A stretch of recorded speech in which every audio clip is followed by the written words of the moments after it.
Hey guys, it's Mitch. How's it going? We're taking a look at a newer book today. It's one that probably most of you are familiar with, just came out this year. We're looking at Robert Kirkman and David Finch's Skinbreaker #1.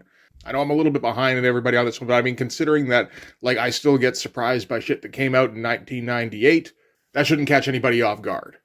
So this is David Finch's triumphant return to comics. He's been out of the game for, I think it was 7 years. I haven't really followed David Finch over the course of his career. I got out of superhero comics right around the time he was getting hot. So, I mean, I think he started grabbing people's notice on Cyberforce, but it was really not until Ascension and Aphrodite 9 that he became superstar status. And yeah, by that point, I wasn't reading superhero comics anymore. I wasn't reading Wizard. So I had a vague idea who the guy was, but, had other priorities at the time. And I think probably David Finch has become the guy for a lot of people, the way, Jim Lee was back in my day. So he's been out of comics since his last run on Batman with Tom King. And that ended back in 2018, I think it was. So I guess if he's coming back now, it's for some big, personal project or something, right? No, that doesn't really seem to be the case. This is something that Robert Kirkman has been trying to put out for a little while. And he did write it with the intention of it being like an artist showcase. But I mean, with David Finch's absence from comics and then coming back on this, and the amount of work I've heard is put into this, I would expect this to be some kind of magnum opus. And that just doesn't seem to have happened. It is a ridiculous amount of work. So I believe this is a 5-issue miniseries. And I was thinking to myself, it took 7 years to create 5 issues. So he's these must be some pretty thick books. They're not. But the amount of drawing on every page is ridiculous. So we might as well just get right into it. We could start with the cover. These are going to be two of our characters here. There's a bit of a difficulty in that some of these characters have a tendency to look a little bit like each other. I wonder if maybe the color palette doesn't help too much on that. There's a lot of earth tones in this book. This is a great looking cover. The figures are great. They stand out nicely. And with the background being faded off and everything, they pop out well. Love the shadows, love the amount of detail on everything, and detail is really going to be the word in this book. So, okay, this is going to be this is created by both Robert Kirkman and David Finch, with Robert Kirkman doing the writing, David Finch doing the art. So, pencils and inks. And there's going to be a lot of pencils and a lot of inks, because, we can see here, again, the amount of detail is kind of just over the top, really. I guess I should also shout out Annalisa Leone as colorist and Russ Wooten as letterers. And they both do a fine job on this. So we're starting things off with a splash page that is pure background. And again, it's all the detail in the world. So in the back, there's a note from Robert Kirkman where he talks about the process on this. And since he wanted this to be an artist showcase, David Finch produced all the pages on these on extra large size paper. So double sized, basically. Every page, he says, is basically a double page spread. Every double page spread is essentially 4 pages. And one of the things that strikes me, apart from just this is absolutely gorgeous, but you spent 7 years drawing double page spreads so you could draw backgrounds? Obviously the whole book isn't going to be backgrounds, but there's an awful lot of focus on the backgrounds. That does seem to be the case here, where he just wants to make sure that everything has an insane amount of attention paid to it, where we're not taking any shortcuts on anything. I guess the purpose of this is to show us that we're on an alien world, because we've got kind of alien trees here. We've got kind of an alien iguana type thing. And yeah, like I said, it looks beautiful. Everything in this looks absolutely fantastic. And we've got 2 of our protagonists here. So this is the chieftain and this is his son. And yeah, we're going to get one of those, I guess, quadruple spreads. And again, it's an insane amount of work. Just throwing in every single bit of foliage in here, making sure to pop out the figures, because that's a tough thing when you're throwing in this amount of detail. So the chieftain here, he's more of a lighter character, so in order to pop him out against the background, you need to make sure the background is dark, whereas the son here, it's kind of the opposite thing. He goes a little bit, he basically goes finer on the line work when he's going for deep background, so if you make the sun largely silhouetted, then that helps to highlight him. Again, it's wild-looking stuff. And the chieftain says it has our scent. And we're going very slowly to start things off, just kind of, I guess, to let you absorb the world. There are treasury editions of these books that are 10 by 14 by the sound of it, which is probably a hell of a way to read this thing. So that would be like reading Hard Boiled by Frank Miller and Jeff Darrow, or, Big Guy and Rusty the Boy Robot. And that might be a bit more appropriate. I don't think there's much of a danger of really losing track of anything. Like David Finch is enough of a master at this point, where he's always thinking in terms of composition. He's always thinking in terms of separating foreground from background elements and from making sure that people stand out against the backgrounds. You know, stuff like this with the pair of them running through the jungle. It's all gorgeous looking stuff. All the figure work looks absolutely expert. The actual story on this is that the two of them are hunting. The chieftain doesn't like the way they're hunting. He thinks it's dishonorable.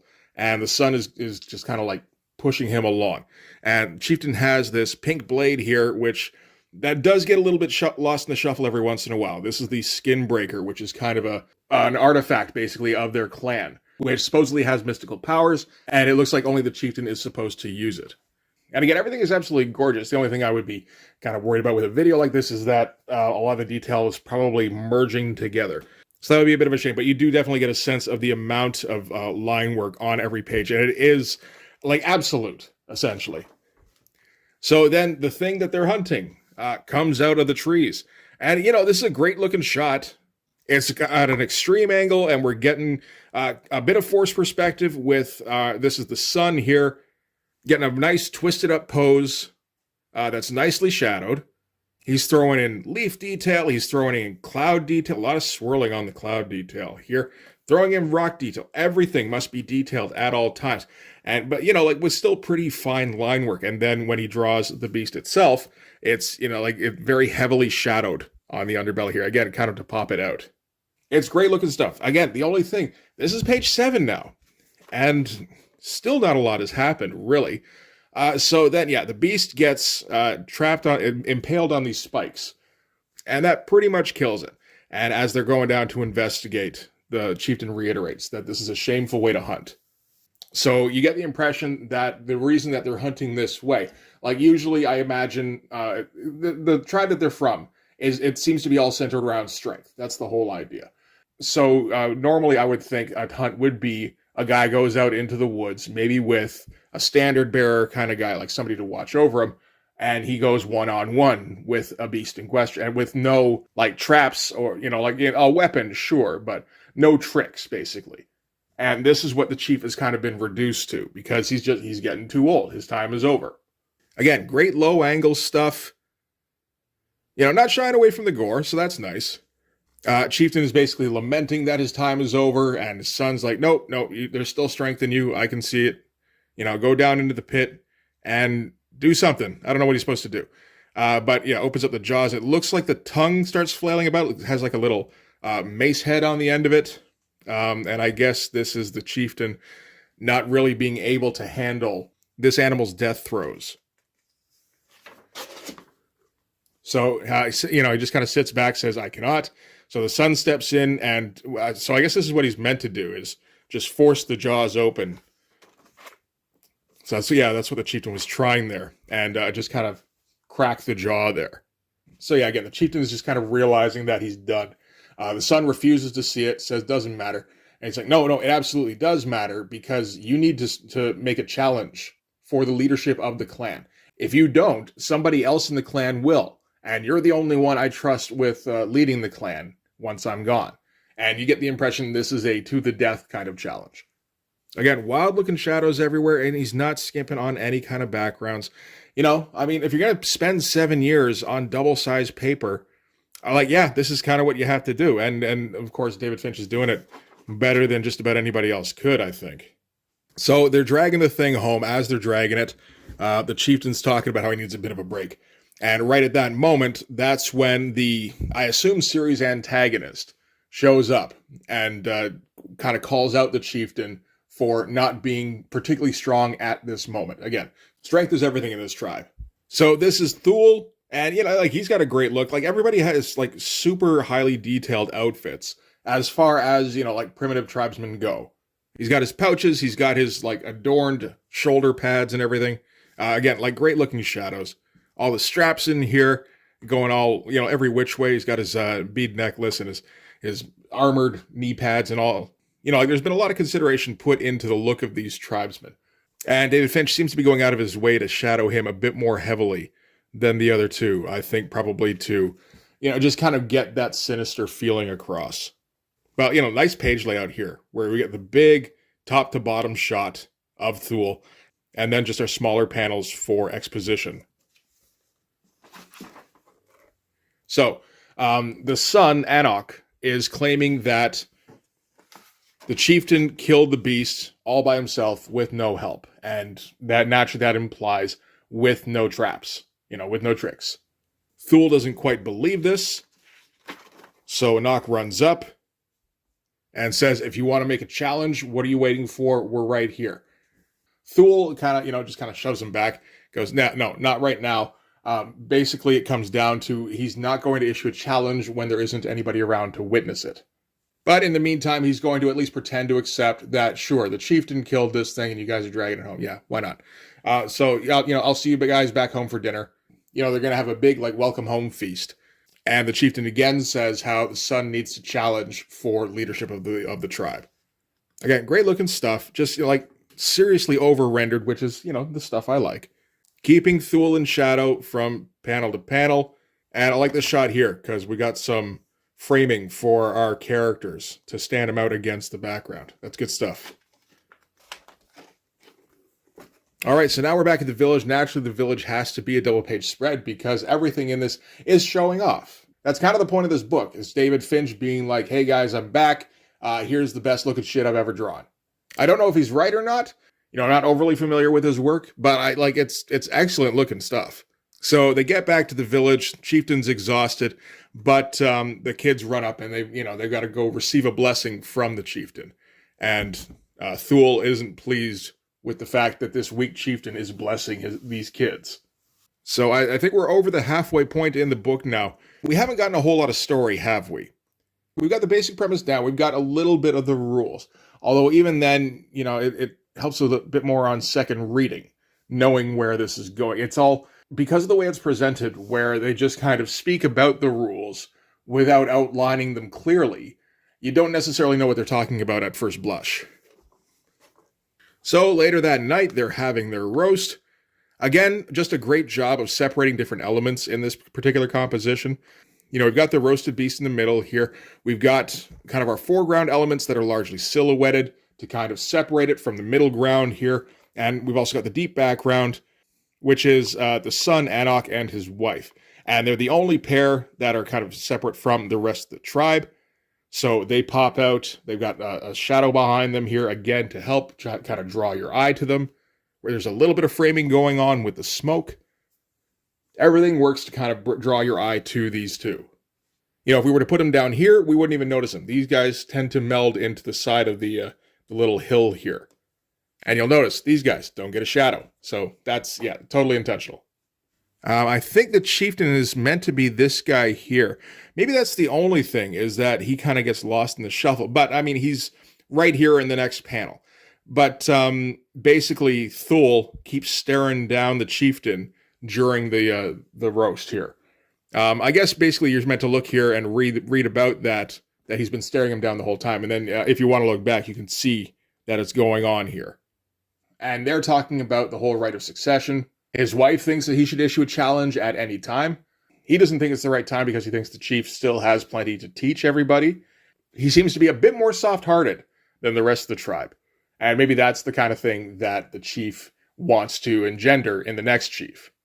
And then at the bottom here, he asks where his son is. His wife says he doesn't like to be seen, so he's going to go and seek him out.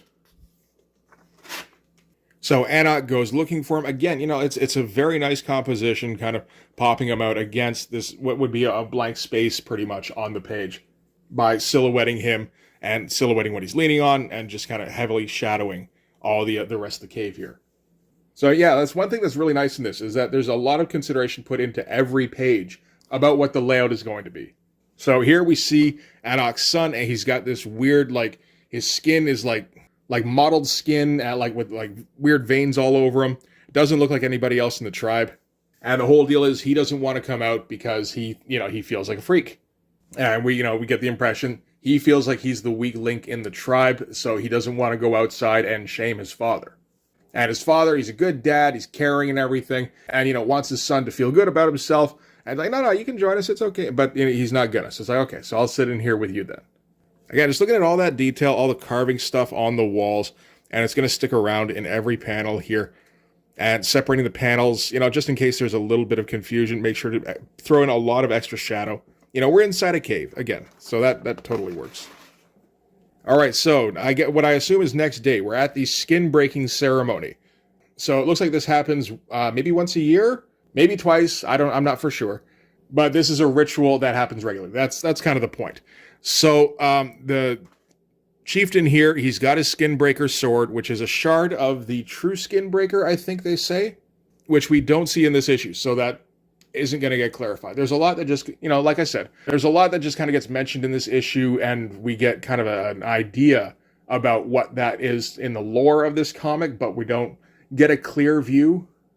But the way the ceremony goes is that kids who are of age, and there's a bunch of them that still have this kind of mottled, weird, veiny kind of like outer layer of skin on them. They kneel in a circle around the chieftain, around this kind of rock that lets some of the daylight through.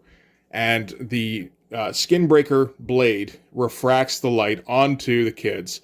And if they're deemed to be worthy, if they're deemed to be strong enough, then this outer layer of skin just kind of dissolves off of them. And chieftain goes around one by one, lights them all up, dissolves all of their skin off. And the whole deal with Anok's son, he says here, I have seen 8 new suns and still my skin is unbroken. So by his skin not breaking, that means, yeah, he is the weakest kid, at least as far as the tribe deems. Like, just wild amount of detail in this. Like this is like Darrow-esque stuff. Not everything is. It's kind of almost a weird mix of like Darrow and Jim Lee in a lot of spots. And of course, David Finch was very heavily Jim Lee influenced at the beginning of his career. So we get to Anok's son, and he refracts the light onto him, and his skin still doesn't break. And Anok says, just, hold it on him for a few minutes longer. And apparently this is getting excruciating. And still nothing happens. So the chieftain says it's not his time yet. And this seems to be what Thule was waiting for. So this is proof to him of the weakness of the chieftain's bloodline, because of course the chieftain would be this kid's grandfather. So what Thule does is he grabs his own son, who's a newborn, and he's like, here, you know what? Do the Skinbreaker shit on my kid. And his wife is wailing because, it's like, no, he's too young. Yeah, less than a year old, I would think. And there's too much pain. This thing will kill him. And he's like, nope, my blood is stronger than everybody else's. He'll hold up. You'll see. Chief, shine the magic disco ball on my kid. Let's go. And, Chief does, shines the light on him. And the kid's skin does break. And that's proof to Thule that, I'm the one who should be leading this tribe now. I'm producing the strongest kids. When my time is done, they will challenge me and they will be the strongest leaders our tribe has ever had. Blah, blah, blah, blah, blah. Goes on and on and on about, I'm so great. I'm so strong. Chieftain sucks. He's old and weak. Meanwhile, Chieftain's son here is sitting and waiting for him to finish. His wife is going, are you going to say anything? No, just a second. Let him go. And Thule keeps rolling. He's like, we have allowed shard bearers like Anok to shoulder our chieftain's burden and hide his weakness. I promise to restore us to our former glory. That is why. And that's when Anok jumps in and says, I demand to make challenge, and cuts him off. Which feels a bit like cheating, but it seems like Anok doesn't have anything against cheating, so that seems, I guess, in character. So, and that's apparently good enough. Chieftain has to accept, so he's going to have to fight his father to the death for leadership of the tribe. And yeah, that's where this issue's going to end. So, I mean, the whole thing is absolutely gorgeous. There isn't a single page here that isn't kind of a masterpiece. The only thing is that the story isn't, it's fine. It's kind of a Disney movie. I feel like I've seen this before. Yeah, here's our note from Robert Kirkman where he says, I've been working on this thing for 8 years. And it's like, you've been working on this for 8 years? It's kind of standard, animation studio stuff. If the story gets more complex and more clever as the series goes on, then that's absolutely fine. This first issue, I think, is just about being wowed by the art. Oh, we also get ads for another Transformers. There's never enough Transformers. And Battle Beast, which seems to be doing well, from what I understand. Yep, so Skinbreaker number 2 is going to come out with a kind of similar looking cover, really. Again, I think maybe it's down to that color palette. And oh, don't miss these incredible covers. There's like 20 of them, because that's what you got to do these days. So anyway, that's Skinbreaker number 1. It looks incredible. Like, this is something you can reference back to anytime you need to do some kind of naturalistic background. If you want to look back on figure work, if you want to look at composition, it's all in here.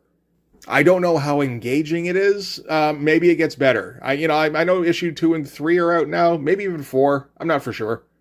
It would kind of have to get pretty clever. And I don't know that I've seen Robert Kirkman be able to really do that on kind of a short scale. Like on a long timeline, yes. Like he can do long, sprawling comic stories where he does setups and payoffs, and, it all kind of works together very well. He does that as well as anybody. Like here's the equivalent of like a 90-minute action movie or thriller or horror, that kind of thing.